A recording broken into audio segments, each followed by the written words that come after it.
Hey, this is Mathdoctor, and let's look at the Cauchy mean value theorem.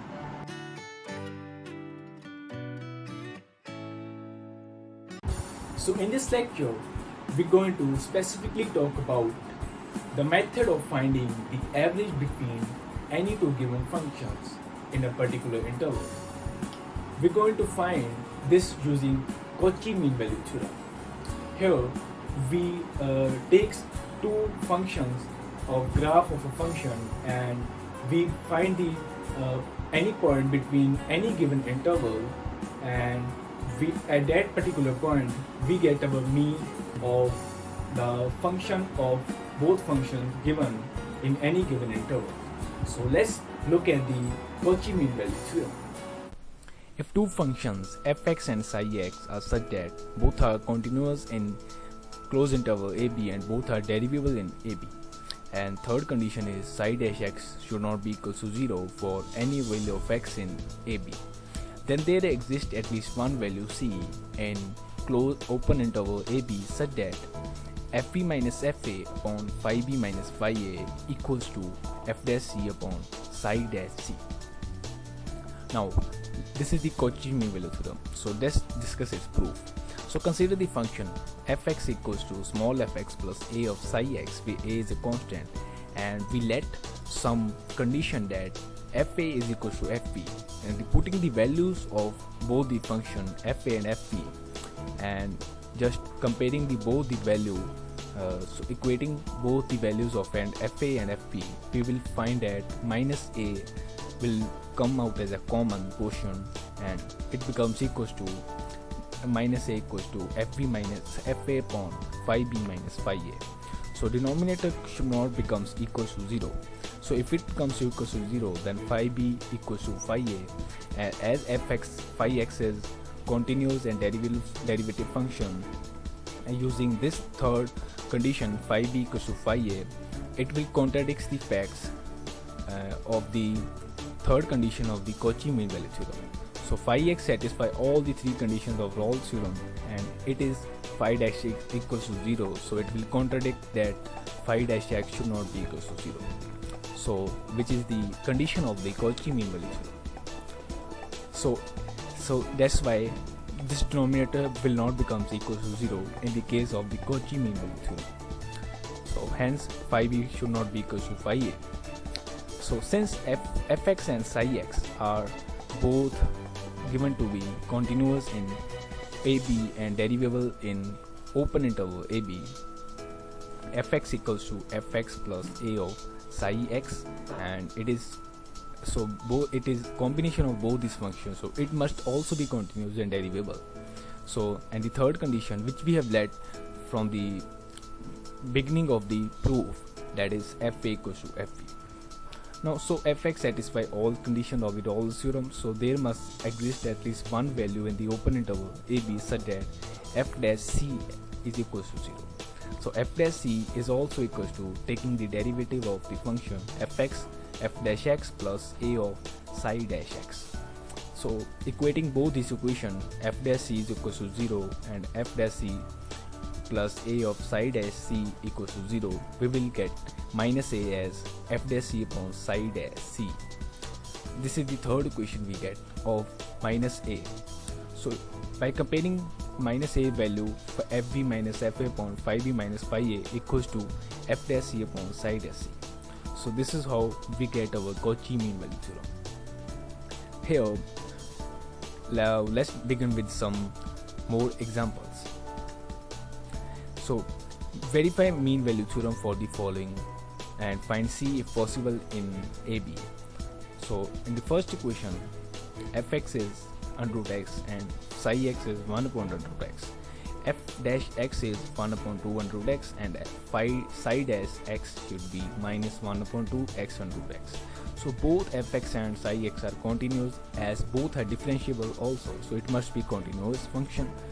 And so by Cauchy mean value theorem, we have phi b minus fp minus fa upon phi b minus phi a equals to f dash c upon psi dash x psi dash c, and it will becomes equal to under root b minus under root a upon 1 upon under root b minus 1 upon under root b will become equals to 1 upon 2 under root c, and the side dash c we will get minus 1 upon 2 c under root c.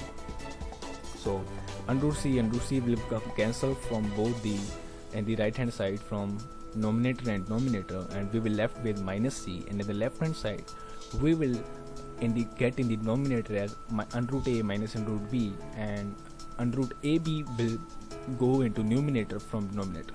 So hence we compute both these values by cancelling under root b minus under root a towards the denominator. We will get minus under root ab equals to minus c, so c becomes equal to under root ab.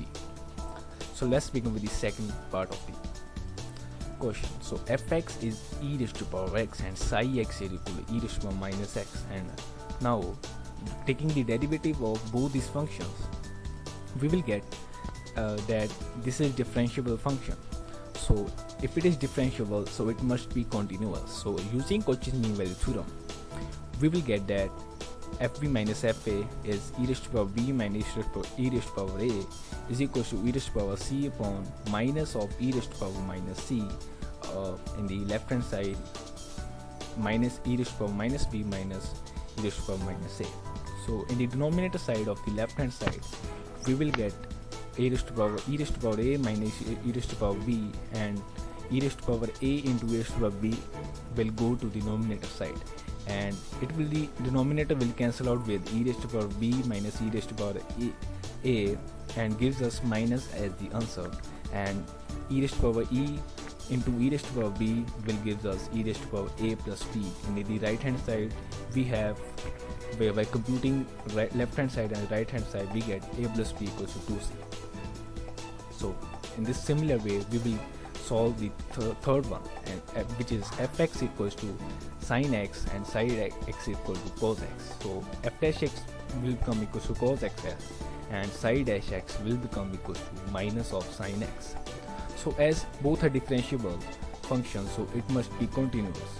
Both must be continuous. So by Cauchy mean value theorem, we will put the value of fb minus fa as sin b minus sin a, and upon cos b minus cos a, as both using the a plus b ab formulas of trigonometric ratios. It will gives us 2 cos b plus a by 2 into sin b minus a by 2, and in the denominator we will get 2 sin b plus a by 2 into sin of a minus b by 2. So in the denominator side sin a minus b by 2, and in the numerator sin b minus a by 2 cancel out and gives us the minus as the answer, and cos b plus a by 2 upon sin b plus a by 2 will give us cot a plus b by 2. 2 will also become cancelled. We will left with minus cot a plus b by 2 is equals to minus cot c. So hence we will get from both minus will become cancelled, so a plus b by 2 should equal to c. So that's the answer of c we will get using the Cauchy mean value theorem. Now let's begin with the second example. So in this way, here we have to verify the Cauchy mean value theorem for any two given function, that is x square and x cube, in the interval 1, 2. As we all know, Cauchy mean value theorem is used to determine the mean in any particular interval of two given functions. So let's plot both these functions. Fx is x square and phi x is x cube, and taking the derivative of both these functions we will get f dash x equals to 2x and phi psi dash x equals to 3x square. So as both are differentiable and also polynomial, so it is continuous and it becomes differentiable, so it is derivable in 1, 2. Now using the Cauchy mean value theorem, we will compare these values. f2 minus fa, fp minus fa is f2 minus f1. Here intervals are 1, 2 instead of a, b. So we will write that f2 is 2 square minus 1 square, that is 4 minus 1 equals to 3, and the denominator 2 cube minus 1 cube, which is 8 minus 1, gives us 7. In the right hand side, 2c upon 3c square, c will becomes cancel out and we will left with 2 upon 3c. Here now just making the cross multiplication, we will get the value of c as 14 upon 9. So here in the interval 1, 2 we see that C lies between 1 and 2. So here the mean value of both these functions exist.